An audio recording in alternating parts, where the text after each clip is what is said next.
bulan pertama dan bulan kedua, iaitu tarikh, hari, bulan dan tahun, berlaku pada zaman Sayyidina Umar radhiyallahu ta'ala anhu. Zaman Sayyidina Umar baru bermula. Ketika mana zaman Sayyidina Umar Al-Khattab, itu pun berlaku kerana apa? Kerana berlaku pertindihan urusan pejabat. Ketika Sayyidina Umar mentadbir menjadi Amirul Mukminin di kota Madinatul Munawwarah, maka gubernur-gubernurnya daripada negeri-negeri lain banyak menghantarkan aduan dan juga surat-surat kepadanya. Ketika Sayyidina Umar radhiyallahu ta'ala memerintah Islam pada tahun dia memerintah, apa yang berlaku? 2/3 dunia milik Islam. 2/3 dunia, Rom dan Parsi dalam tangan Islam. Jadi Sayyidina Umar Al-Khattab hanya berpusat di Madinah, sedangkan di negeri-negeri yang jauh ini dia meletakkan gubernur-gubernur. Maka Allahumma salli ala Sayyidina Muhammad, di antara gubernur yang ada di negeri Syam pernah menghantar surat bertindih. Masya-Allah. Hantar surat, kemudian hantar lagi surat, sehingga Sayyidina Umar confused. Yang mana surat pertama dihantar dan mana surat yang kedua dihantar? Mana surat yang ketiga? Sebab surat je, tarikh tak ada. Bila ada tarikh kita tahu, oh ini surat pertama, surat kedua, surat ketiga. Sekarang ni tak ada tarikh. Jadi surat-surat yang itu menjadi kemuskilan dan menjadi suatu kesulitan bagi Sayyidina Umar untuk menyelesaikan masalah tersebut. Apa yang dilakukan oleh Sayyidina Umar radhiyallahu anhu adalah dikumpulkan seluruh ahli syura, para sahabat Nabi dia kumpul. Jadi Sayyidina Umar minta pandangan mereka untuk menetapkan tahun bagi Islam. So, nak letak tahun Islam. Maka berlakulah musyawarah. Bermula dengan hari dulu. Hari apa yang kita nak letakkan ni? Maka hari tak ada masalah sebab dia ikut susunan abjad saja. Isnin, Selasa, Rabu, Khamis, Jumaat, Sabtu, Ahad. Sebenarnya hari yang pertama hari apa? Hari Ahad. Ahad ke mana? Ahadun 1, Isnani 2, Salasatun 3, Arba'atun 4, Khamsatun 5. Disebut Isnani, Isnin, Salasatun Selasa, Arba'atun Rabu, Khamsatun Khamis. Jadi senang. Cuma Jumaat saja diambil daripada ayat Quran, Jumaat. Dan orang Arab memanggil Jumaat dia sebagai hari Jumaah, iaitu hari mereka berkumpul dalam keadaan berjumaah. Itu dipanggil Jumaah. Masyaallah. Sabtu hari ke-6. Masyaallah ta'ala. Jadi hari tak ada masalah. Sepakat semua. Sekarang kita nak meletakkan bulan yang pertama. Bulan ni tak ada lagi siapa yang pertama, kedua, ketiga, bulan mana. Tak ada. Sekarang kita nak tetapkan bulan yang pertama tu bulan apa. Maka ada sahabat mencadangkan bulan pertama kita berapa bulan kelahiran Nabi, bulan Rabiul Awal. Masya-Allah. Bincang-bincang tak setuju. Maka yang kedua pula mencadangkan, kalau begitu kita letak bulan yang pertama bulan Ramadan, sebab bulan Ramadan bulan mulia. Ini bulan-bulan yang pernah dicalonkan. Masya-Allah. Ketika tu apa yang berlaku? Mesyuarat berbincang, tak setuju juga Ramadan. Masya-Allah ta'ala. Maka akhirnya cerita, kalau nak bincang satu panjang. Jadi akhirnya apa berlaku? Maka dipilihlah bulan Muharram sebagai bulan yang pertama. Kenapa Muharram jadi bulan yang pertama? Maka ketika itu dia pun berbahas, dipilih bulan Muharram bulan pertama kerana adalah pada bulan itu adalah bulan yang baru setelah daripada orang balik haji. Kalau orang dia pergi haji, dia buat ibadah haji, mereka akan balik dalam keadaan suci bersih.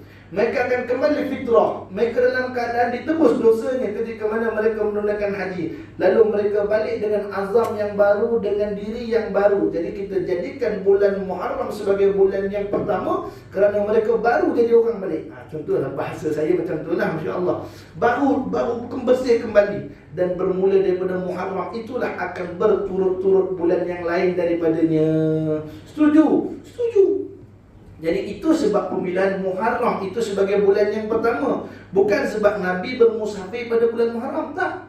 Nabi bermusafir keluar daripada Makkahul Mukarramah pada 28 Safar.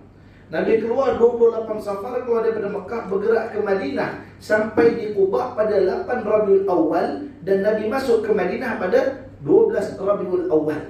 Masya-Allah. Itu tarikh Nabi masuk. Jadi yang kenapa kita sebut tahun baru je mesti cerita tahun hijrah. Tidak ada kena mengena dengan bulannya, tetapi kena mengena pada tahunnya. Tu. Hari tadi diambil daripada angka 1, 2, 3, 4 dalam bahasa Arab. Bulan dah discuss. Bulan pertama bulan Muharram, Safar, Rabiul Awal, Rabiul Akhir, Jamadil Awal, Jamadil Akhir, Rajab, Syaban, Ramadan, Syawal, Zulkaidah, Zulhijjah. Khatam habis. Tahunnya pula. Angka 1 tu kita nak mula tahun bila? Masya-Allah. Angka 1. Sahabat tak kata, kalau begitu kita ambil tahun pertama kelahiran Nabi SAW. Bila Nabi lahir tu, itulah tahun pertama Islam. Ya-Allah. Minjam-minjam tak suruh, tak nak. Kenapa? Kerana ajaran Kristian pun buat begitu. Kerana mereka mengambil tahun pertama kelahiran Isa, dia panggil 1 Masihi. Masihi Isa, insyaAllah. Jadi mereka tak setuju. Kalau begitu kita ambil tahun kenabian Nabi SAW. Tahun Nabi jadi Nabi, tahun tu tahun pertama Islam. Jadi berbahas-bahas tak setuju juga. Maka akhirnya apa yang berlaku setelah berlaku perbahasan yang panjang, Sayyidina Umar radhiyallahu taala mencadangkan bagaimana 1 tahun yang pertama Islam kita ambil daripada tahun penghijrahan Nabi sallallahu alaihi wasallam. Nabi berhijrah pada tahun itu, itulah tahun yang pertama. Maka yang kata 1445 hijrah ni maknanya 1445 tahun yang dulu Nabi dah berhijrah. Subhanallah taala anhu. Bukan umur Nabi kita sallallahu alaihi wasallam. Nabi berhijrah ketika itu umur Nabi 53 tahun. Subhanallah. Jadi kalau nak kira 1445 tambah 53. Subhanallah. Jadi umur Nabi kita sallallahu alaihi wasallam 1498 tahun. Subhanallah. Itu kalau kiraan dia lah. Jadi orang kata, oh makal hijrah tu sempena tahunnya, bukan bulannya. Sebab ada kita tengok di media-media sosial sekarang ni, orang kata salah pemikiran orang sekarang mengatakan awal Muharram Nabi berhijrah. Bukan pada bulan Muharram tu Nabi berhijrah, tapi nak mengambil bilangan tahun tu bermula tahun yang pertama ialah tahun Nabi keluar berhijrah. Itu dia Masya Allah. Adapun bulan Nabi berhijrah, bulan Safar pada 28 Safar. Tu Masya Allah barakallahu ta'ala. Jadi dia tak ada isu dalam masalah hijrah ke keluar berhijrah pada bulan berapa, tak. Kerana kita tahu sirah bagaimana meletakkan tarikh bulan dan tahunnya tadi. Adapun Allah Subhanahu wa taala sebut di dalam Quran bahawa sesungguhnya Allah Subhanahu wa taala menjadikan bagi kita, Allahumma salli ala sayyidina Muhammad, apa dia? Iaitu bulan-bulan yang mulia 12 tadi. Insyaallah barakallah. Dalam bulan-bulan yang mulia tadi Allah Subhanahu wa taala berikan sabdaan Nabi sallallahu alaihi wasallam. Apa kata Nabi sallallahu alaihi wasallam? Qala Nabi sallallahu alaihi wasallam, "Az-zamanu qadim mustadarran kahayatihi yawman khalaqas samawati wal ardu. As-sanatu 12 syahr. Minha arba'an hurumun salasan mutawaliyatu. Zulqa'idah wa Zulhijjah wa Muharram wa Rajab. Mudar alladhi baina Jumada wa Sya'ban." Artinya zaman berputar seperti hari Allah menciptakan langit dan bumi. Allah cipta langit dan bumi. 1 tahun itu terdiri daripada 12 bulan. Di antaranya 4 bulan haram, 3 bulan berurut-urut, iaitu Zulqa'idah, Zulhijjah, Muharram, adapun Rajab yang juga merupakan bulannya kaum Mudar, berada di antara Jumadil Akhir dan Sya'ban. Hadis riwayat Bukhari dan Muslim. Jadi inilah bulan-bulan yang dijadikan oleh Allah Subhanahu wa taala 12. Dalam 12 bulan ini ada 4 bulan yang Allah Ta'ala jadikan sebagai bulan haram. Ustaz, isu ni saya nak tahu Ustaz. Bulan haram ni haram ni apa benda Ustaz? Dia punya isu dia haram. Haram ni benda apa? Kata setengah daripada ahli ilmu, haram tu maksudnya haram berperang, haram melakukan dosa, haram itu maksudnya. Adapun kalimat haram pada menetapkan kalimat bulan dan juga contoh Masjidil Haram, tanah haram. Jadi apa benda yang haram ni? Sebenarnya haram di sini bukanlah serupa dengan maksud haram arak, haram zina, haram bunuh, bukan. Al-haram di sini dengan kalimat asalnya hurum. Itu sebab dalam hadis kata az-zamanu qad istadarraka ha'atihi yawman khalaqas sama'. Disebut minha arba'atun hurum. Al-hurum ni makna dia bukan haram larangan. Ya orang Masjidil Haram ni mana haram, tanah haram. Dia kata kenapa tanah haram? Tak boleh bawa balik batu daripada dia. Tak boleh bawa curi pergi bukit-bukit kutip batu bawa balik Malaysia. Haram betul insya-Allah. Bukan insya-Allah.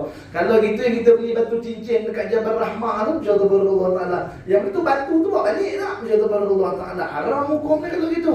Bukan. Itu bukan makna haram tadi maknanya larangan.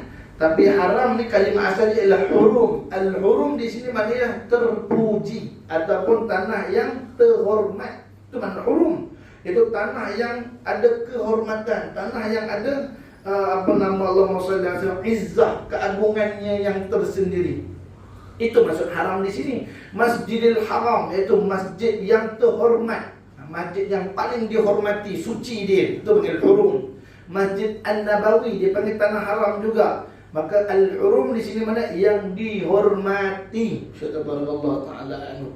Maka pada tatkala itu begitu juga dalam bulan. Bulan-bulan Allah jadikan 12 bulan ini ada 4 bulan yang hurum. Apa nama hurum? Yang dihormati. Tidak boleh dicemar apa-apa pun perbuatan yang buruk di dalamnya. Kerana kehormatan bulan itu tadi. Itu sebenarnya masyaallah taala anhu.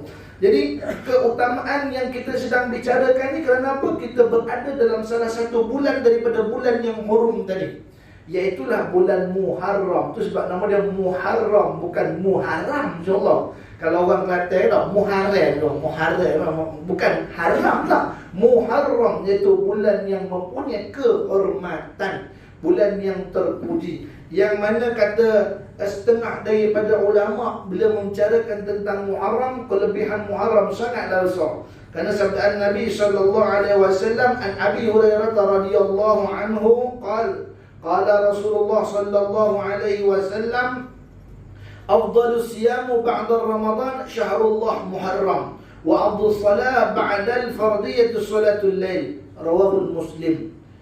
Artinya diriwayatkan daripada Abu Hurairah radhiyallahu taala anhu, katanya Rasulullah sallallahu alaihi wasallam bersabda, puasa yang paling utama setelah Ramadan ialah puasa pada bulan Allah, iaitu bulan Muharram. Dan salat yang paling utama setelah salat fardu adalah salat malam. Jadi dalam hadis ini diceritakan bahawa pada bulan Muharram yang Allah jadikan inilah satu ruang kesempatan untuk orang minta taubat pada Allah Ta'ala. Satu ruang yang sangat besar, kerana jenis taubat yang diterima oleh Allah Ta'ala salah satunya dengan cara puasa. Sebab kata baginda Nabi SAW, afdalu siyamu ba'da Ramadan, seafdal, seutama bulan yang mendapat naungan yang paling tinggi di sisi Allah setelah Ramadan, itulah bulan Muharram. Perbanyakkan puasa dalam Muharram. Jadi bila sebut masalah puasa, apa yang Allah hadiahkan dalam bulan Muharram? Salah satu daripadanya adalah pada hari Tasu'ah dan juga hari Ashura. Subhanallah. Hari Tasu'ah hari yang ke-9, hari Ashura adalah hari yang ke-10 pada bulan Muharram. Ini kesempatan berpuasa. Barang siapa yang berpuasa pada hari Ashura, diampunkan oleh Allah Ta'ala dosanya setahun yang lalu. Hadis tadi sebut itu, insya-Allah. Jadi maka adalah kita diharapkan di dalam bulan Muharram ni adalah bulan yang banyak minta ampun pada Allah, banyak memohon ampun kepada Allah. Itu sebab ganjaran yang diberikan oleh Nabi SAW. Nabi janjikan apa? Siapa yang berpuasa pada 10 Muharram, diampuni Allah dosanya setahun yang lalu. Mana pengampunan. Puasa di sini adalah definisinya apa ataupun makna daripada puasa di sini ialah cara minta ampun. Bukan puasa kata siapa berpuasa pada bulan siapa berpuasa pada hari Ashura dimasukkan ia dalam syurga yang tinggi. Tak, dia tak begitu. Tapi kata apa? Diampun di Allah Ta'ala. Jadi Muharram ini ialah bulan keampunan, bulan minta ampun pada Allah. Allah berikan kepada kita ganjaran yang besar, dapat hidup pada Muharram. Berapa ramai daripada kalangan orang yang ketika berada di bulan Zulhijjah bercita-cita untuk sampai Muharram, tapi tak sampai. Habis usianya. Berapa ramai daripada orang yang mempunyai rencana untuk bertemu dengan hari Tasu'ah dan hari Ashura, tapi tak bertemu juga pada Ashura dan Allahumma salli Ashura. Hatta baginda kita Nabi sallallahu alaihi wasallam, apa kata Nabi SAW? Berpuasalah kamu pada hari Tasu'ah. Nabi tak puasa pun hari Tasu'ah, itu hari ke-9 Muharram. Nabi suruh puasa. Berpuasalah kalian seandainya aku diberikan kesempatan oleh Allah Ta'ala untuk sampai kepadanya, akan aku berpuasa, kata Nabi SAW. Akan aku berpuasa. Tapi takdir Allah Ta'ala, Nabi tak sempat pun sampai kepada bulan Muharram yang dicita-citakan untuk Tasu'ah tadi. Sedangkan kita diberikan oleh Allah Ta'ala ruang dan peluang untuk berhadapan dengan Muharram ini tadi, ataupun Tasu'ah ini tadi, bahkan hari Ashura itu tadi. Itu sebab banyak-banyak kita meminta kepada Allah Subhanahu Wa Ta'ala agar satu Muharram ataupun bulan Muharram ni, bulan kita menghiaskan diri kita dengan amal ibadah kepada Allah Subhanahu Wa Ta'ala. Kenapa? Kerana di dalam bulan Ramadan ni adalah bulan yang Allah jadikan sekadar bernama untuk bulan hamba-hambanya membuktikan ketaatan. Jadi dalam bulan Muharram ni adalah Allah jadikan bulan Muharram itu tidak lain dan tidak bukan untuk hadiah kepada umat. Umat, kamu minta ampun pada aku pada bulan-bulan lain, mungkin ampunan kamu tu, minta maaf lah bahasa moden saya guna, reserve tepi dulu insyaAllah. Tapi dalam bulan Muharram ni kamu minta ampun pada Allah, Allah menjadi penglihat yang paling melihat. Allah Ta'ala jadi pendengar yang lebih mendengar, insyaAllah. Kerana pengkhususan Muharram itu sendiri disebut sebagai Syahrullah, bulan Allah. Maka Allah melihat, Allah mendengar dan Allah menggandakan amal ibadah dalam bulan Muharram. Muharram perbanyakkan buat ibadat, sembahyang dia masya-Allah, perbanyakkan sembahyang sunat. Kalau ada yang tertinggal dulu-dulu sembahyang fardu, kesempatan yang ada Muharram qada, masya-Allah taala. Kenapa? Kerana kemuliaan Muharram itu sendiri, masya-Allah taala. Itu sebab dalam hijratun Nabi sallallahu alaihi wasallam, salah satu dalam hadis Nabi kata apa? Innamal a'malu binniyat wa innama likulli imri'in ma nawa. Faman kanat hijratuhu ila Allah war Rasul fa hijratuhu ila Allah war Rasul. Wa man kanat hijratuhu lid-dunya yusibuha aw imra'atin yankihuha fa hijratuhu ila ma hajara ilaihi. Muttafaqun alaih. Setiap amal itu bermula dengan niat dan dikira segala amal itu dengan niat. Barang siapa yang berhijrahnya kerana Allah dan Rasul, maka dia mendapatlah Allah dan Rasulnya. Dan barang siapa yang berhijrah kerana dunianya dan kerana wanita-wanita yang ingin dinikahi olehnya, maka dia memperolehi apa yang dia niatkan. Itu sebab dalam masalah hijrah, bila masuk bulan Muharram, kita menghijrahkan diri kita ke arah yang lebih baik dengan menggerakkan segala panca indera kita, Allah SWT Muhammad memberikan ruangan yang sebanyak mungkin untuk menghadap Allah Subhanahu Wa Taala. Kerana dalam bulan Muharram tadi, Nabi dalam nak berhijrah tadi kata Nabi apa? Wa man kanat hijratu ila Allah war Rasul fa hijratu ila Allah war Rasul. Siapa yang niatnya nak berubah, memang dalam hadis Nabi sebut begitu, tapi ada satu hadis lain. Apa hadis itu? Nabi SAW setelah membuka kota Mekah, pembukaan kota Mekah, Nabi masuk dalam kota Mekah. Apa kata Nabi SAW?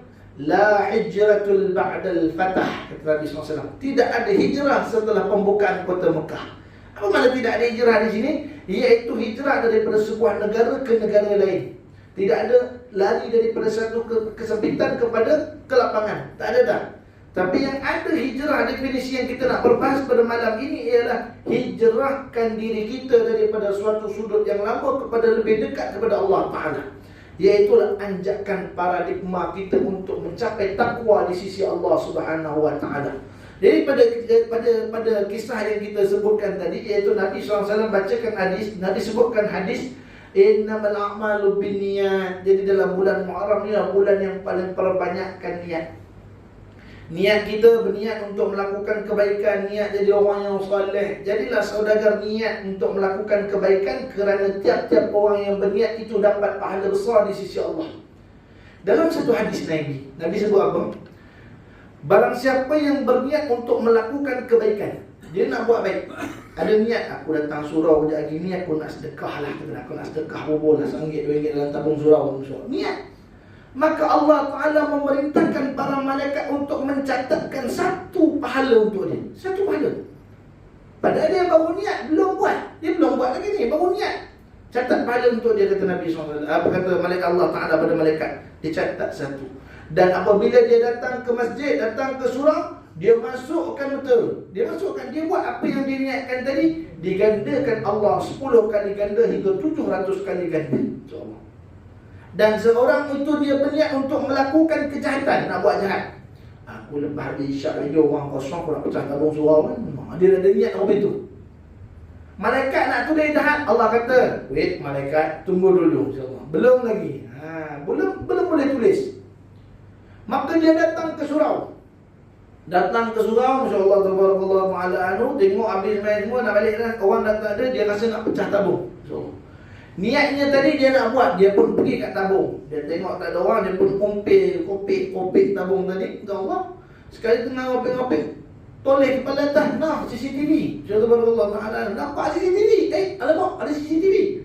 Cancel, tak jadi nak curi. Tak nak habis orang nampak aku jadi, masya-Allah, tak jadi curi dan dia balik. Apa kata Allah? Catatkan baginya satu pahala. Kenapa satu pahala? Kenapa? Kerana tidak buat dengan niat yang buruk terhadap niatnya tadi. Bahkan dia melakukan cara yang terbaik dengan meninggalkannya. Tetapi kalau dia percaya pecahkan tabung, dia pecahkan tabung, Allah kata tulis satu kejahatan saja, jangan diganda. Yang diganda adik Tuhan ni apa dia? Yang diganda adik Tuhan itu ialah kebaikan. Tetapi berbeza dengan Muharram. Ustaz, kenapa pula berbeza dengan Muharram? Kerana dia syahrullah. Setiap amal yang dilakukan dalam bulan Muharram walaupun niat digandakan oleh Allah. Itu sebab contoh tanah haram lah, kita sebut tanah haram, Masjidil Haram. Ada orang pergi Masjidil Haram jumpa kelab malam ke jumpa, tak. Kerana namanya dia dihormati. Siapa yang buat kebaikan dalam tanah haram digandakan Allah 10 kali ganda. Sembayang jadi 10. Tanah haram bukan Masjidil Haram. Kalau Masjidil Haram dekat Kaabah tu Nabi dah janji dah 100,000 pahala dia. Adapun tanah haram, dia sembahyang kat hotel ke, ataupun sembahyang malam dia tak turun pergi Masjidil Haram, dia sembahyang di hotel di dalam tanah haram, digandakan Allah 10 kali ganda. Begitu juga kalau buat dosa. Kalau dia buat dosa di tanah haram, digandakan Allah Ta'ala dosa tadi. Subhanallah ta'ala. Kerana perlakuan itu dilakukan dalam tanah haram. Sebab bapa Arab ni insya-Allah tabarakallah tak berani kalau nak buat kelab pun kita keluar. Pergi Riyadh ke. Riyadh tu jauh juga. Riyadh 1000 km daripada Masjidil Haram mana. Kita buat Jeddah ke, yang tulis end of haram tu, kita keluar daripada tanah haram. Ada mall dan sebagainya dia buat luar tanah haram, dia tak buat dalam tanah haram insya-Allah. Ada pun mall kecil-kecil untuk keperluan orang yang ada dalam tu, macam beli makanan apa semua ada lah insya-Allah. Tapi kalau pusat karaoke ke apa ke tak ada dalam tanah haram insya-Allah. Wallahu a'lam, ke depan kita tak tahulah. Yang sekarang ni tak ada, yang ke depan kita tak tahu insya-Allah. Begitulah bulan Muharram juga. Bulan Muharram ini segala kebaikan kita buat Allah gandakan. Dan segala dosa juga mudah-mudahan dihindarkan Allah kita daripada buatnya. Kerana kita tak mampu nak menanggung nanti azab yang Allah Ta'ala turunkan di hari akhirat kelak. Maka ketika itu, apa lagi yang tak boleh kita buat dalam bulan Muharram ni? Usahakan untuk menyambung kembali silaturahim. Kalaulah kita ada bergaduh dengan orang, kalau kita ada buat ain-ain dengan orang, kita bermusuh dengan orang, cuba, inilah bulan untuk memperbaikinya. Bukan hanya semata-mata bulan Syawal beri salam pada orang, Assalamualaikum, selamat hari raya, maaf saya batin. Tak. Paling besar di mana? Bulan Muharram. Bulan Muharram menyatukan kembali tali silaturahim. Kenapa? Kerana dalam bulan Muharram itu haram berperang bagi seseorang. Kalau bulan lain ada satu hadis Nabi kata, "Idza taqa muslimaini bi sayfayhima faqatil wal maqtul finnar." Nabi SAW. Apabila dua orang Muslim bertemu dengan pedang-pedang mereka, bisayfayhima, mereka bawa pedang, ting ting ting ting ting, faqatil, yang terbunuh, wal maqtul, dan yang membunuh, kedua-duanya masuk neraka. Kata Nabi SAW, dua-dua masuk neraka. Sahabat ada kejap, ya Rasulullah, faham bayu, macam mana boleh jadi macam tu? Maksudnya apa? Tak, kalau yang terbunuh tu, yang membunuh tu masuk neraka, logik. Tapi kenapa yang terbunuh pun masuk neraka? InsyaAllah. Kata Nabi SAW, yang terbunuh itu seandainya dia hidup, dia berniat untuk membunuh orang yang membunuh dia. Kan dia orang saling nak berbunuh tu. Kerana dia terbunuh, dia tak percaya membunuh. Tapi kalau dia hidup, nescaya dia akan bunuh orang yang membunuh dia. Subhanallah. Di mana apa? Dalam hatinya ada sengketa. Dalam hatinya ada tidak baik dengan orang. Dalam hatinya ada ingin memusnahkan seseorang. Maka ketika itu kata Nabi, faqatil wal maqtul finnar. Dua-dua masuk dalam neraka Allah Subhanahu wa taala. Baik. Jadi itu sebab dalam bulan Muharram kita susun satu apa amal kita nak buat Ustaz dalam awal Muharram. Kita tengah awal lagi ni Ustaz, baru sehari baru 2 hari ni. Jadi amalan yang pertama, perbanyakkan berpuasa. Sebagaimana yang saya sebutkan sebentar tadi, iaitu pada bulan Muharram Allah Ta'ala janjikan ia adalah bulan yang terbaik setelah bulan Ramadan. Dan Nabi SAW memperbanyakkan puasa di dalam bulan Ramadan, dalam bulan Muharram, insyaallah taala. Kata Nabi SAW dalam hadis yang lain, jika engkau ingin berpuasa setelah Ramadan, maka berpuasalah pada bulan Muharram. Sesungguhnya bulan tersebut adalah bulan Allah, dan pada bulan itu terdapat suatu hari di mana ketika suatu kaum bertaubat, Allah juga menerima taubat kaum yang lain. Orang punya hebat yang kita ni. Hari itu Allahumma salli ala Sayyidina Muhammad. Kata Nabi SAW, kalau kamu nak berpuasa, berpuasalah pada bulan Muharram. Kalau kamu nak puasa selain Ramadan, Ramadan dah wajib lah, insyaAllah. Maka kalau kamu nak puasa lain daripada Ramadan, perbanyakkan berpuasa dalam bulan Muharram. Kerana dalam bulan Muharram tu ada satu hari, katalah ada satu kelompok minta ampun. Katalah orang Taman Hijau malam tu, insyaAllah ta'ala, lepas isyak terus, nawaitu sauma ghadin, saja kami berpuasa esok hari, hari Ashura. Sunat kata kami kerana Allah Ta'ala. Dia pun puasa. Taman Hijau dia berpuasa. Kata Nabi SAW, ada satu kaum yang minta ampun pada hari itu, nescaya diampunkan seluruh negerinya ni. Allah Ta'ala. Itu lebih. Orang lain seronok-seronok aja, kita yang puasa, orang lain pun diampunkan di Allah Subhanahu wa Ta'ala. Sebab Nabi kata gitu. Dan pada bulan itu terdapat satu hari di mana ketika satu kaum bertaubat, Allah juga menerima taubat kaum yang lain. Allah Ta'ala. Maka ketika itu Allahumma salli ala Sayyidina Muhammad, berkat dalam bulan Ramadan yang diberkahi. Dan apa lagi amal yang kita nak buat dalam bulan Ramadan, kata baginda Nabi SAW, bahawanya man somma salasata ayyam min syahrul haram al-khamis wal jum'ah wa sabtu, kata Allah Ta'ala la ibadu 700 sanah. Barang siapa yang berpuasa 3 hari pada bulan mulia. Bulan mulia tadi apa? Muharram, Rajab, Zulkaidah, Zulhijjah. Dia puasa 3 hari berturut-turut dalam bulan tu. Hari apa? Iaitu hari Khamis, Jumaat, Sabtu. 3 hari itu. Dalam sebulan kan dia ada 4 minggu. Dia ambil 1 minggu je. 1 minggu, iaitu minggu pertama dia puasa Jumaat dan Khamis, Jumaat, Sabtu. Dia puasa 3 hari. Apa janji Nabi SAW? Maka Allah Subhanahu wa Ta'ala akan memerintahkan malaikat untuk menuliskan baginya pahala beribadah selama 700 tahun. InsyaAllah. Tu ganjaran. Sedangkan kita dapat Lailatul Qadar. Orang kata, Ustaz, kalau kita dapat Lailatul Qadar, amal ibadahnya seperti 1000 bulan. 1000 bulan berapa tahun? 83 tahun, kata dia. Nah, siapa yang berpuasa di dalam bulan Rajab, siapa yang berpuasa di dalam bulan mulia, iaitu 4 bulan tadi, dia ambil hari Jumaat, hari Khamis, Jumaat, Sabtu. Ambil 3 hari je. Khamis, Jumaat, Sabtu. Maka dituliskan oleh Allah Ta'ala, Allah perintah malaikat, yang malaikat catatkan amal ibadah dia seperti ia beribadah kepadaku selama 700 tahun. Hadis Nabi sebut begitu. Masya Allah, tabarakallah ta'ala. Jadi pada ketika ini kita tahu bahawa kelebihan dan ganjaran amalan-amalan yang dianjurkan oleh Allah Ta'ala, kebanyakannya perlu dilipat gandakan oleh kita pada bulan-bulan hurum, iaitu bulan-bulan yang terhormat, bulan-bulan yang punya kemuliaan. Tapi kita sedih, Allahumma salli ala Muhammad. Kenapa? Kerana kurangnya cakna terhadap pada bulan-bulan yang mulia ini. Bagaimana kita nak menyambutnya?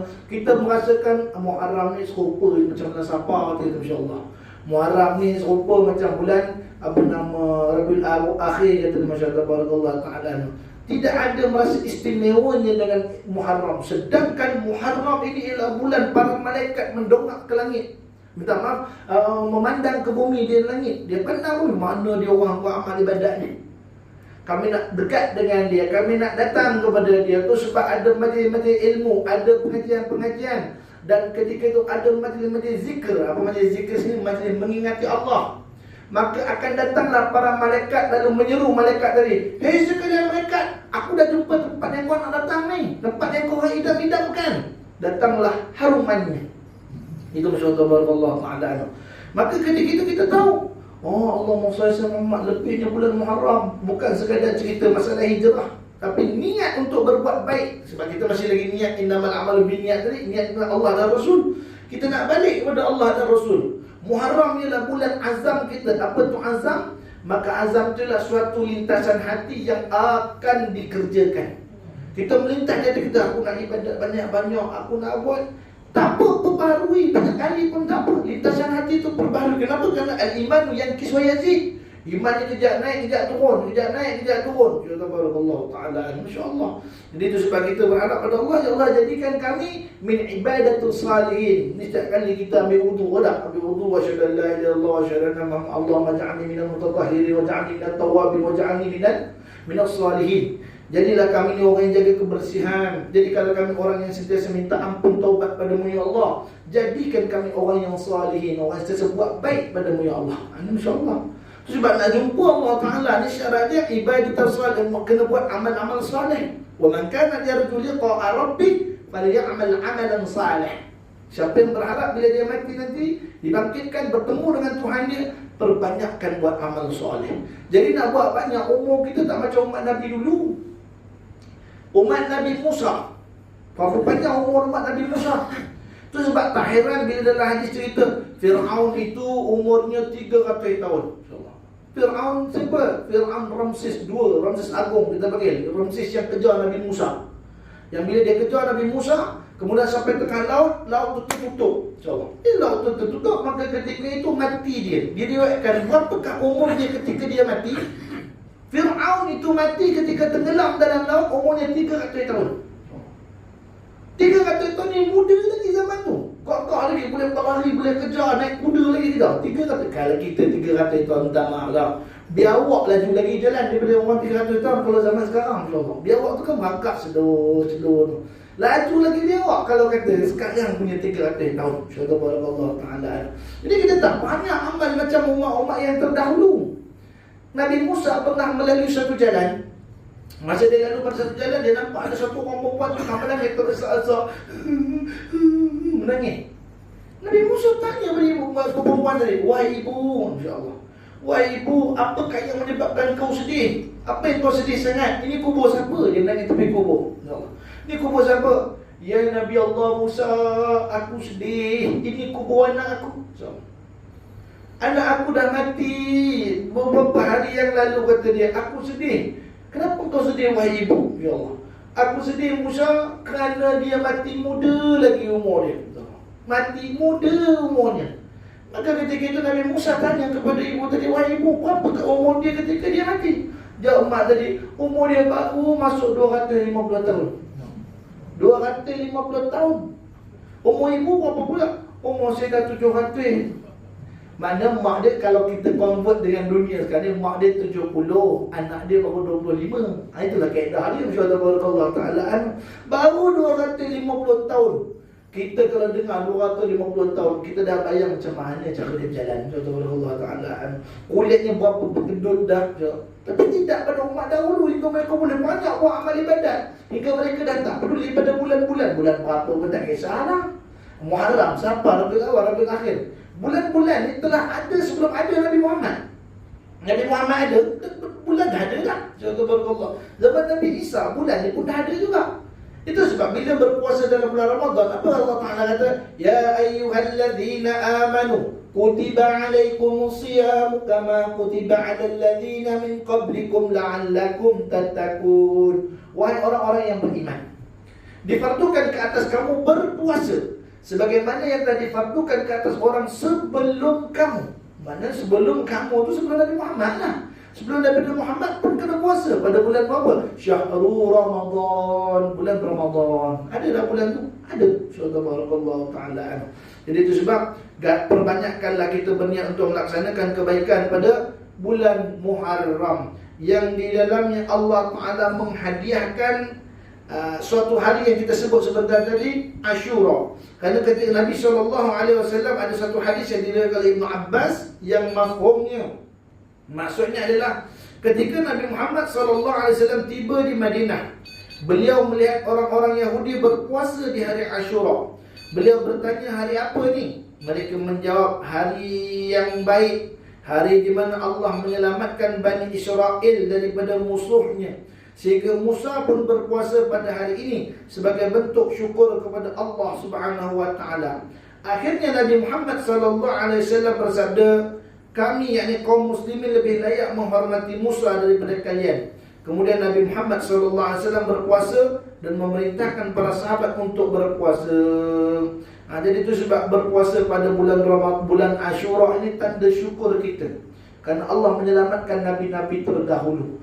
Tapi Allah tak selamatkan Fir'aun dalam cerita saya tadi. Insya-Allah. Tapi ada tak ruang peluang untuk Fir'aun itu dapat keampunan Allah? Sangat besar. Cerita dia, ketika Nabi Musa alaihissalam sampai di tepi laut, di tepi pantai laut, maka jalan mati. Kiri laut, kanan laut, depan laut. Dia teluk kan, dia tu insya-Allah. Jadi kalau ke kiri pun laut, ke kanan pun laut, terus pun laut. Mereka dihimpit oleh tentera Fir'aun. Lalu gabrahlah orang-orang daripada Bani Israel. Orang Israel ni gabrah, macam mana Musa cepat Musa, kita nak buat ni. Mereka pun dah buat kecoh kat situ. Nabi Musa kata, nanti aku tunggu perintah Allah. Aku tunggu perintah Allah. Maka Fir'aun makin dekat. Perintah pun sampai, ya Musa, ketuk atau pukullah tongkatmu pada laut. Pom. Maka ketika itu dia pukulkan laut tadi, maka terbelah laut tadi. Bila laut itu terbelah seluasnya, berlarilah orang-orang semua merentasi laut. Bila mereka berlari merentasi laut, mereka tak ada kesempatan nak tengok belakang tak ada. Mereka pecut semampu-mampu mungkin, kerana mereka berjalan kaki. Kerana mereka tu adalah orang yang tak bawa tunggangan. Sedangkan Fir'aun dia bawa tunggangan. Duduk pakai roda, pakai kuda, insya-Allah. Maka ketika itu, selepas sampai je di darat orang-orang Nabi Musa tengok Bani Israel dah naik, Fir'aun ada sampai di tengah-tengah. Apa ketika itu berlaku? Nabi Musa alaihissalam mengetuk kembali tongkatnya, menghambur kembalilah air, menghantam tentera-tentera Bani Fir'aun tadi, orang-orang Fir'aun tadi. Saat tenggelam pada ketika itu, siapa di antaranya orang yang turut berada dalam laut tadi? Fir'aun sendiri berada di tengah laut. Fir'aun ni dia hidup 300 tahun tu, dia tak pernah ditimpa penyakit walaupun bersin pun Fir'aun tak pernah. Kita ni bersin lalu com. Kena pula bunyi kalau yang jenis duduk rumah tu, com. Macam-macam gaya lah, insya-Allah. Fir'aun bersin pun tak pernah. insya-Allah tak pernah bersin. Sehingga tu dia mengaku, dia kata, ana rabbukumul a'la, aku ni Tuhan yang tertinggi. Kenapa dia berani mengaku Tuhan? Akulah Tuhan. Punya hebatnya aku jadi Tuhan, sampai penyakit pun takut datang ke aku. Penyakit pun takut dengan Fir'aun. Fir'aun tak pernah sakit. Dia tidak ada tabib. Itu sebab dalam cerita Fir'aun tak ada tabib. Yang ada cuma adalah pakar-pakar bedah yang membedah mamia nak tanam. Itu saja. Ini untuk Fir'aun. Untuk rakyat banyak dia sakit, insya-Allah. Fir'aun tu sendiri tak pernah sakit, insya-Allah. Maka ketika mana Fir'aun ditelan di air, pertama kali dalam hidupnya tersumbat hidung dengan air. Orang lemah, dia cungap. Bila dia terkena cungapan, terkejut dia, baru dia tahu rupanya berat azab ni. Allah, ya Musa, kata Musa tabarakallah, arisni ya Musa, ya Musa, amanna bi rabbika ya Musa, arisni ya Musa. Apa maksudnya? Musa, tolong aku Musa. Ketika itu Nabi Musa mendengar, bukan tak dengar. Nabi Musa ni antara manusia ataupun makhluk Tuhan yang paling cekap telinganya. Kalau kita tahu Nabi Sulaiman boleh bercakap dengan binatang, Nabi Musa pun boleh dengar cakap binatang. Dia boleh dengar, dia boleh faham. Sedangkan Musa, fakallamallahu Musa taklima. Musa tu bercakap dengan Tuhan. Takkan dengan makhluk tak boleh cakap. Ni Musa punya kelebihan. Fir'aun kata, arisni ya Musa, tolong aku Musa, insya-Allah. Berapa kali Fir'aun cakap? 70 kali. Apa yang berlaku pada Fir'aun? Fir'aun pun tenggelam. Bila Fir'aun tenggelam dalam laut ketika itu, Allah berfirman pada Musa, ya Musa, insya-Allah. Fir'aun ni siapa? Fir'aun ni bapa yang membela Musa. Musa dibela oleh Fir'aun dalam istana Fir'aun, di kamar Fir'aun. Fir'aun tidur, isteri dia Asia sebelah, Musa duduk tengah-tengah. Kata Allah Ta'ala. Ini bukan cerita sebarang-sebarang ni. Maknanya daripada Musa tu baby lagi sampai dia jadi Nabi, rumah dia ialah piramid Fir'aun tu. Istana Fir'aun tu rumah Musa. Kata Allah. Maka Musa dibesarkan oleh Fir'aun. Tiba-tiba orang yang membesarkan bapa angkat Musa tolong. Tidak ada rasa kesian pun sikit pada hati Musa. Tenggelamlah kamu. Kata Allah Ta'ala. Nak kata begitu, kalau seseorang berhajat kepada manusia, walaupun manusia adalah bapa, walau manusia itu ialah anak, tak boleh, insyaAllah. Allah firman pada Musa, ya Musa, wahai Musa, saat Fir'aun tenggelam, Fir'aun mengatakan, aghithni ya Musa 70 marrah. Ketika mana Fir'aun tenggelam, dia mengucapkan, tolong aku Musa 70 kali. Kau buat tak tahu terhadap dia. Allah tegur Fir'aun, Allah tegur dan Musa, kau tak tahu pun pasal dia. Seandainya Fir'aun ketika itu mengatakan, aghithni ya Allah, tolonglah aku wahai Allah, nescaya aku surutkan air laut untuk menyelamatkan Fir'aun. Kata Allah. Sekali saja Fir'aun, nak cerita sini apa? Manusia paling jahat dalam dunia, manusia yang paling zalim dalam dunia, manusia yang paling, kata Fir'aun ni bukan calang-calangnya jahat. Itu sebab saya, minta maaf kalau tanya saya, Ustaz, saya dengar cerita kata orang-orang dulu sejahat-jahat manusia itulah sebaik-baik jin. Oh, saya tak setuju. Sebab manusia ni lagi jahat daripada jin. Manusia lagi jahat daripada jin. Contohnya Fir'aun. Ketika Fir'aun mengatakan, ana rabbukumul a'la, akulah Tuhan yang tertinggi. Apa berlaku ketika itu? Diceritakan oleh Allah SAW, Muhammad Nabi kita SAW, ketika dikatakan ana rabbukumul a'la, akulah Tuhan yang tertinggi, kata Fir'aun, bertebaran lari segala syaitan. Syaitan lari. Apa syaitan baca ketika itu? A'udzubillahi minal Fir'aun. Kata syaitan, aku berlindung kepada Allah daripada Fir'aun. Orang lain, aku berlindung kepada Allah daripada syaitan. Ini syaitan, ya Allah, aku berlindung daripada Fir'aun. Mana jahat betul Fir'aun, insyaAllah. Seburuk-buruk manusia itu Fir'aun tu, Allah. Sampai syaitan pun, ya Allah, lindungilah aku daripada Fir'aun. Sebab aku takut aku terjebak dengan Fir'aun. Aku ni jahat-jahat pun, aku ajak orang zina, ajak orang curi, ajak orang tidur, ni macam-macam benda jahat. Aku tak pernah ajak orang mengaku dia jadi Tuhan. Tak pernah. Hak ni dia pamerkan, akulah Tuhan. Oh, kata Fir'aun, kata Iblis, lagi kita, anak-anak syaitan semua lagi, jangan dekat. Dia lagi syaitan daripada syaitan. Masya Allah. Tapi nak kata teruk je Fir'aun ketika itu, ketika dia tenggelam, Allah Ta'ala kata, kalaulah dia kata, aghithni ya Allah, selamatkan aku wahai Allah, sekali saja aku surutkan air laut ni untuk menyelamatkan dia. Ini paling jahatnya manusia ni. Bagaimana orang boleh mengatakan, ya Ustaz, kata dia, saya ni dosa dah banyak Ustaz, nak ke Allah Ta'ala ampunkan saya, kata Masya Allah. Allah sebut dalam hadis kursi Matan Arba'in An-Nawawi hadis ke-42. Apa kata dia?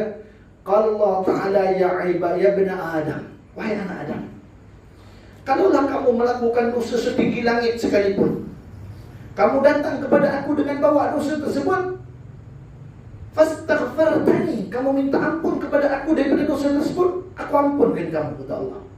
Ya ibna Adam, wahai anak Adam, kalaulah kamu datang kepada aku memenuhi seluruh bumi ini tadi dengan dosa, kemudian ketika itu kamu minta ampun kepada aku dengan keyakinan yang tak ada orang, tak ada siapa pun boleh ampunkan kau melainkan aku ampunkan kau, kata Allah. Ya ibna Adam, wahai anak Adam, kalaulah kamu datang kepada aku dengan sepenuh bumi dosa, mana langit penuh, bumi pun penuh, kamu datang kepada aku wala tusyrik bik, dalam keadaan kamu tak syirikkan aku tak hampakan kau, kata Allah Ta'ala, akan kuberikan kepada kau keampunanku sepenuh bumi, kata Allah Ta'ala. Dan hadis tu ada satu kata yang saya tinggal apa? Wa ma ubali, tanpa peduli dia tu siapa. Yang minta ampun tu Nabi ke, Rasul ke, wali ke, ustaz ke, ahli zalim ke, penzina, pendosa, wa ma ubali, aku tak peduli dia tu siapa. Kalau dia minta ampun pada aku, fastaghfartahu, aku ampunkan dia, kata Allah Ta'ala. Faghfirtahu, aku ampunkan. Ghufirat, kata Allah, ghufirat, telah aku ampunkan dia kerana dia minta kepada aku. Dia sebab kesempatan minta ampun pada Allah yang paling besar kesempatan dalam bulan Muharram. Dengan cara kita puasa tadi, siapa yang berpuasa satu hari pada hari Ashura di dalam bulan Muharram, sekali je Ashura dia puasa, diampunkan oleh Allah Ta'ala dosanya setahun yang lalu. Bukan. Kita istighfar malam hari pun belum tentu lagi nak menghapus dosa setahun tu. Tapi jaminan daripada baginda Nabi SAW, siapa yang berpuasa pada 10 Muharram, Allah Ta'ala ampunkan dosa dia setahun yang lalu. Tapi besar lagi ada tak Ustaz? Ada. Iaitu puasa hari Arafah dah lepas lah. Siapa yang berpuasa sehari pada hari Arafah, diampunkan dosanya yang lalu, setahun yang lalu dan setahun yang akan datang. Allah Ta'ala ampunkan dosa. Oh Ustaz, 10 masa hari Arafah tu saya puasa Ustaz. Maksum lah saya ni lah. Kalau kita buat dosa tak ada apa-apa lah, Tuhan ampun. Jadi dia kata saya dah berpuasa pada hari Arafah, kata Masya Allah. Hadis Nabi kata siapa yang berpuasa pada hari Arafah, diampunkan dosanya oleh Allah setahun yang lalu dan setahun yang akan datang. Mana dalam setahun ni okey lah Ustaz, kalau saya nak buat jenayah ke nak buat apa maksiat tu, Allah ampun. Tak, bukan macam tu. 10 yang setahun yang ke depan tu, itu dipanggil pengharapan, diselamatkan Allah, dilindungi Allah akan dia daripada melakukan maksiat. Itu sebenarnya bukan dia mengampun, mana dia jadi maksum. Tak, mana pengharapan dijaga dia daripada dosa. Allahumma shalli ala sayyidina Muhammad. Jadi tu kelebihan Asyura yang kita ceritakan tadi.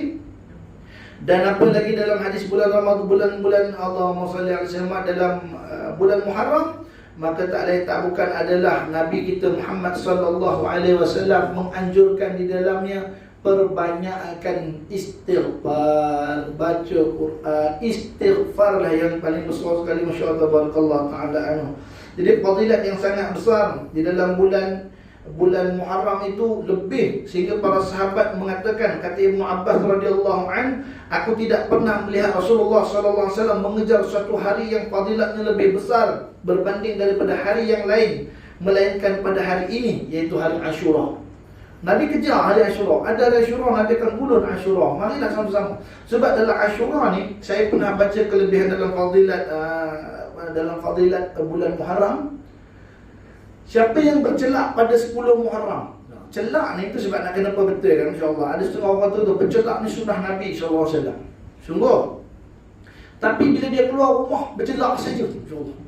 Udah bercelak di sini, bercelak pula di sini. Dua nanda sini kan, insya-Allah Allah Taala nampak alus soleh, lepas tu celak bawah mata. Kita tengok dia pakai celak, kenapa pakai celak macam perempuan ni? Sunnah kamu cakap perempuan, apa sunnah ni, insya-Allah. Guru kami almarhum Syekh Muhammad Husni Jinting bin Hayat Jinting Al-Langkati rahimahullah ta'ala kata apa? Tidak ada sunnah Nabi memakai celak di siang hari. Sunnah Nabi SAW adalah memakai celak ketika nak tidur. Nabi bila nak tidur datang ke tempat pembaringan, Nabi SAW akan ambil celak daripada batu hitam. Kita panggil ismit nama dia, insyaAllah. Ismit ni satu jenis batu timah hitam yang orang Melayu kita pakai di tembaga tu, letak mercuk, tarik tu, insyaAllah. Nabi akan pakai. Maka apabila Nabi bangun pada siang hari, kelihatan bekas celak daripada yang Nabi pakai malam tadi. Betul. Ini siang-siang lepas ambil wudu dulu depan cermin. Apa itu? Sunnah Nabi SAW pakai celak. Tak, celak. Cuma sunnah Nabi SAW memakai celak bila? 10 Muharram saja. 10 Muharram dia bercelak daripada pagi sampai petang, tak apa? So, dia pakai celak. Kerana ada hadis kata, barang siapa yang bercelak pada 10 Muharram, nescaya dijaga oleh Allah Ta'ala matanya daripada buta pada tahun itu. Allah Ta'ala. Jadi mana kelebihan bercelak di situ, insyaAllah. Celak pun dengan apa? Dengan ismit. Bukan pakai celak pensel M1 ke SKV ke Lancome, bukan. Allah Ta'ala. Ni dah bercelak siap maskara lagi, naik ke atas lentik bulu mata. Itu bukan. Allah Ta'ala. Jadi itu sebab kata sahabat, Rasulullah SAW itu mengejar 10 Muharram tu tadi, iaitu pada hari Asyura. Yang mana pada hari itu kita dah ceritakan tadi, Nabi Allah Musa diselamatkan daripada Fir'aun.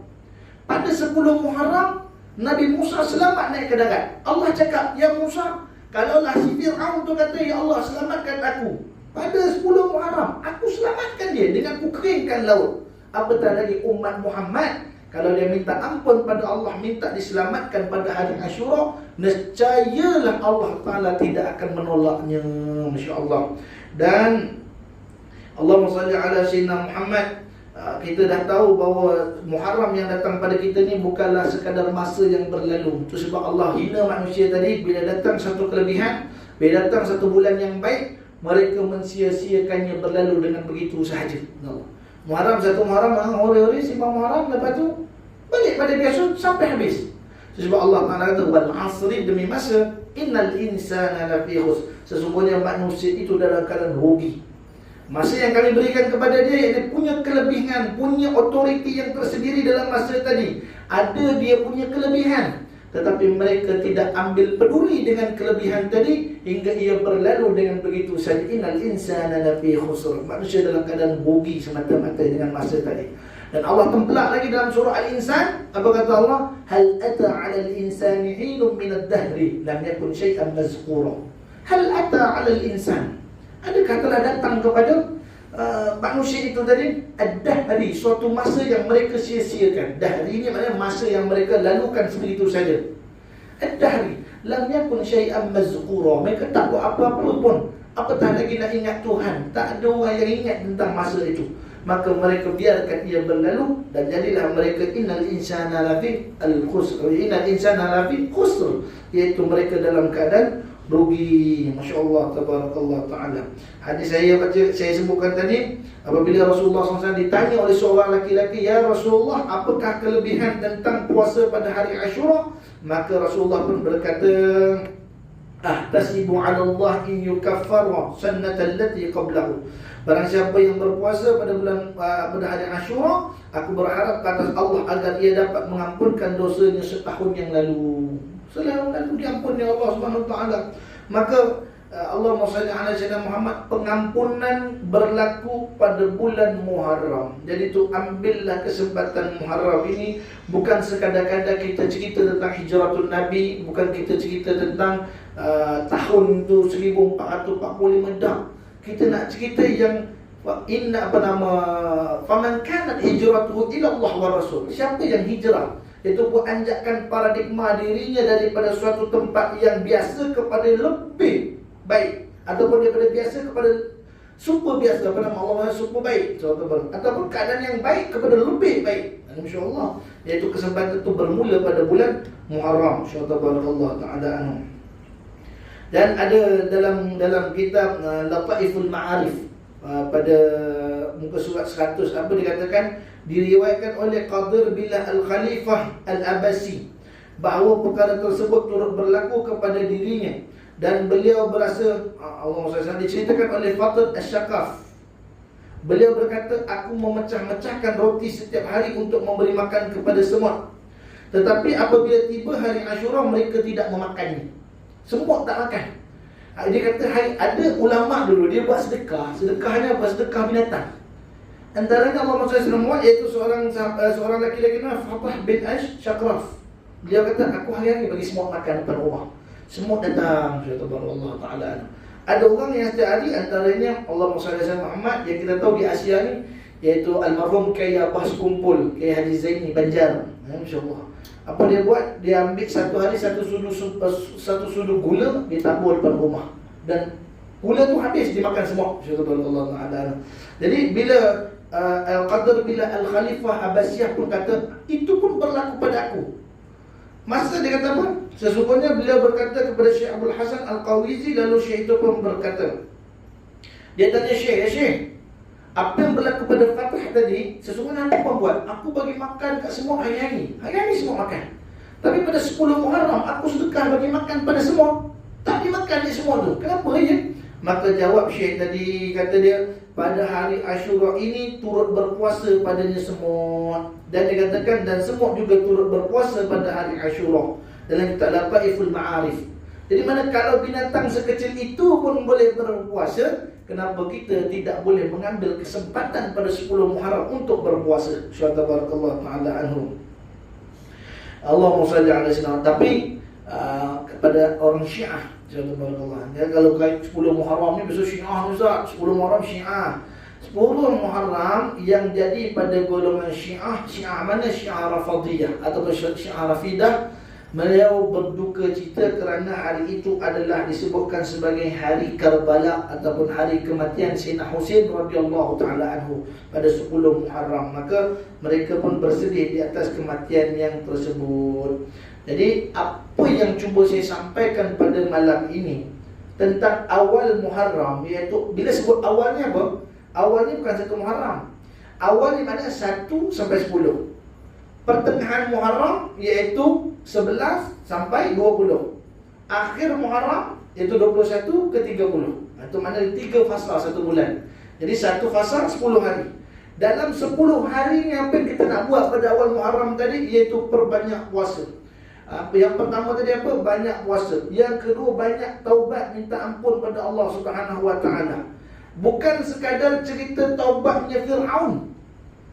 Bukan kata Fir'aun, cerita Fir'aun. Kata Allah kata, kalaulah Fir'aun itu mengatakan agisni ya Allah, Allah terima dia. Allah Ta'ala kering kalau selamatkan dia. Tetapi berlaku juga pada sang Nabi, iaitu Nabi Adam alaihissalam. Di atas dosanya ataupun larangannya memakan satu perintah yang dilanggarnya, iaitu makan buah larangan dalam syurga. Dia makan buah tadi, maka ketika itu dicampakkan oleh Allah Ta'ala Nabi Adam ke atas dunia berapa lama? 400 tahun. Dia campak atas dunia 400 tahun minta ampun pada Tuhan. 400 tahun minta ampun, InsyaAllah. Tapi diampunkan oleh Allah Ta'ala akan Nabi Adam alaihissalam, iaitu pada 10 Muharram. Ini disebut dalam kitab Ad-Durrul Mahtur. InsyaAllah bahawa Nabi Adam diampunkan oleh Allah Ta'ala pada hari Ashura. Dan berbetul pula Ashura yang jatuh ni hari Jumaat. InsyaAllah barakallah ta'ala. Itu sebab kita berharap pada Allah Subhanahu Wa Ta'ala bahawa dengan adanya hari Ashura pada bulan Muharram dapat kita berbuat kebaikan dengan berpuasa. Adanya hari Tasu'a dapat kita puasa kerana cita-cita baginda Nabi SAW. Tengah puasa 10 Muharram jangan kata kadar puasa, niat pula buat sedekah. Itu jadi turun-temurun buat bubur Ashura. Allah Ta'ala buat bubur Ashura bagi orang makan. Itu sebenarnya kita nak bermurah hati dengan sedekah. Jadi sedekah apa? Sedekah dengan beberapa Allahumma salli ala Muhammad bijir-bijirin yang dimasak. Kerana itu sabit kisah Nabi Nuh alaihissalam. Ketika banjir besar berlaku, Nabi Nuh alaihissalam dan juga orang-orang yang terselamat, mereka akhirnya air turut. Bila air surut, kapal tersangkut di atas bukit Judi. Maka mereka pun turun nak makan. Ketika itu dihimpunkan barang bijirin yang dibawa oleh orang itu tadi. Maka ketika berlabuh di Bukit Judi, maka ketika itu Nabi Nuh bercakap pada umatnya, apa kata dia? Maka himpunkanlah apa yang kamu miliki daripada makanan yang lebih-lebih. Apa yang ada lebih baki lagi, nah himpun-himpun kata Masya Allah. Maka bila dihimpun, maka dapatlah dibawa segenggam daripadanya kacang bakilah. Kemudian dapat juga bawa kacang full, kacang kuda. Kacang bakilah, kacang hijau. Masya-Allah, kacang bakilah ni kacang hitam, Allah Ta'ala segenggam kacang adas, barus, hitfah dan tepung, sehingga menjadi 7 bagai biji-bijian. Jadi masak bubur Ashura ni, kalau orang kita kata bubur lambuk, bubur lambuk lah. Tapi sebenarnya Ashura ni itu bubur yang dimasak dengan 7 biji ni. Tak kisah 7 apa, carilah kacang hijau, tambah kacang merah, tambah jagung, tambah apa nama soya ke apa ke. 7 jenis gandum, 7 jenis bijiran yang dimasak. Jadilah dia bubur Ashura.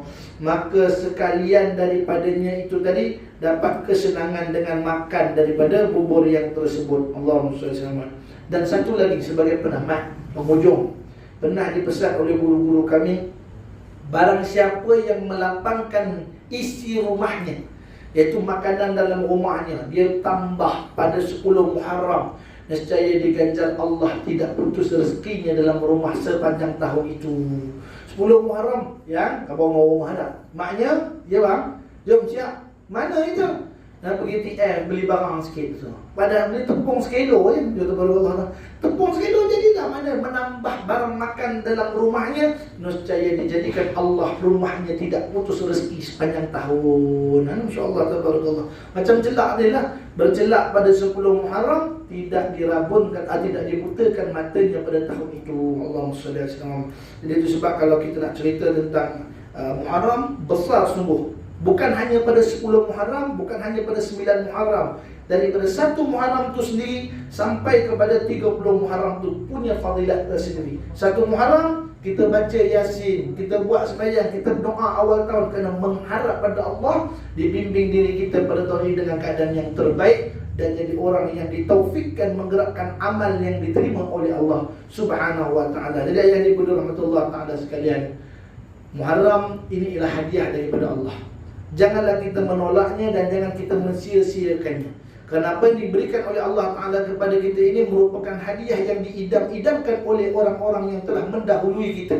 Ahli-ahli kubur semua berharap seandainya kami dapat balik, kami nak buat amal ibadah. Kata dia apa? Ya Allah, sami'na wa absarna farji'na na'mal salihah. Ya Allah, kami dah dengar, kami dah nampak. Akhirnya apa mereka kata? Farji'na, balikkan kami ke dunia. Nak buat apa kamu balik ke dunia? Na'mal salih, kami nak buat amal kebaikan. Tapi apa berlaku?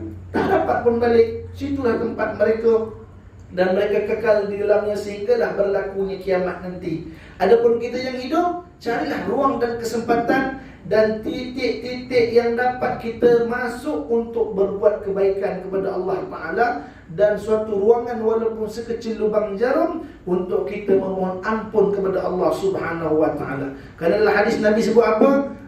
Alamatu iradillahi ta'ala ala abdi, tanda Allah berpaling ke atas seorang hamba ialah Allah membiarkan dia dalam melakukan urusan yang tidak bermanfaat. Dia buat benda tak manfaat, dia rasa tenang je. Tuhan tak marah pun. Itu tanda Tuhan biarkan dia. Alamatu iradillah, tanda Allah berpaling daripada dia. Allah kata, see you in akhirat saja. Ke akhirat nanti kita jumpa. Dunia aku tak kacau lagi, Allah Ta'ala. Masya-Allah. Dan kata Nabi SAW dalam hadis itu kata apa? Sesungguhnya tatulan asyiyah, berpanjanganlah seseorang berada di padang mahsyar kerana suatu saat daripada usianya yang digunakan bukan kerana Allah. Melibatkan masa. Satu saat daripada umurnya yang digunakan bukan kerana Allah.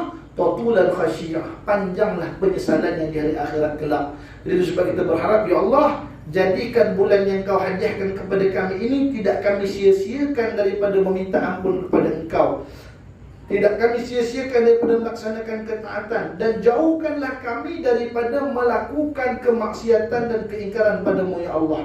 Dan apa kata kita terakhir dalam munajat kita? La haula wa la quwwata illa billah. Tidak ada daya upaya aku nak buat ketaatan, dan tidak ada daya upaya aku untuk meninggalkan kemaksiatan, quwwata illa billah, melainkan Kau bantu aku, ya Allah.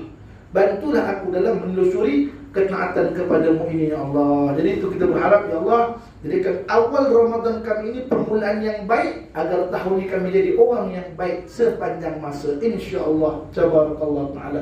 Jadi saya tak berniat untuk memanjang kalam pada ayah di Ibunda rahmat Allah Subhanahu Wa Ta'ala yang lebih lama hidup dan dapat merasa berbagai-bagai tahun Muharram ini, daripada yang 50 tahun, 60 tahun, ada yang 70 tahun telah merasakan Muharram.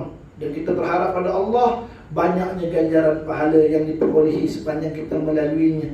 Dan kita berharap pada Allah, Allahumma salli ala sayyidina Muhammad, semoga Allah Ta'ala berikan kita lisanan ratiban, lisan atau lidah yang sentiasa meminta ampun kepada Allah Subhanahu Wa Ta'ala, terlebih utama pada bulan Muharram ni, insya-Allah. Dan mudah-mudahan dengan amal yang kita buat pada Muharram ni, dia akan melazimi diri kita sepanjang tahun, bahkan sepanjang hidup kita untuk berbuat kebaikan, insya-Allah. Tabarakallah. Jadi sekadar itu sahaja dahulu pada malam mulia ni. Salah silap tutur bicara saya, apa yang saya sampaikan kiranya tidak bertepatan dengan murad kitab, bersalahan dengan pandangan para ulama. Pada Allah Jalla Jalaluhu Azam saya minta ampun.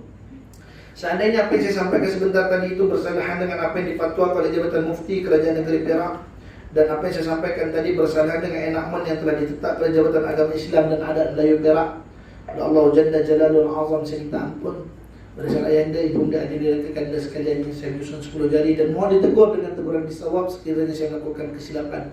Aku qauli hadza wa astaghfirullahal azim li wa lakum. Lisairil muslimin wal muslimat wal mu'minin wal mu'minat fastaghfiruhu innahu wal ghafurur rahim. Auzubillahi minasyaitonir rajim. Bismillahirrahmanirrahim. Rabbana anfa'na bima 'allamtana rabbi 'allimna alladhi yanfa'una rabbi faqihna wa faqih ahlana wa qarabati lana fi dinina ma'al qudri zawazakallahu maftah 'alaina futuhal 'arifin ihdinas siratal mustaqim siratal ladzina an'amta 'alaihim minan nabiyyin wasiddiqin wasyuhadaa'is shalihin hasuna ulaika rafiqa ya arhamar rahimin. اللهم إنا نعوذ بك من العلم لا ينفع وقلب لا يخشع وعمل لا يرفع ودعاء لا يسمع. ربنا تقبل منا دعاءنا إنك أنت السميع العليم. اللهم أرنا الحق حقا وارزقنا اتباعه وأرنا الباطل باطلا وارزقنا اجتنابه. وصلى الله على سيدنا محمد النبي الكريم وعلى آله وصحبه وسلم بفضلك سبحان ربك رب العزة عما يصفون سلام على المرسلين والحمد لله رب العالمين. تقبل الله منكم Assalamualaikum warahmatullahi wabarakatuh. Jadi kita takut akhirnya dengan tasbih kafarat dan surah Al-Subhanallah wa bihamdika asyhadu an la ilaha illa anta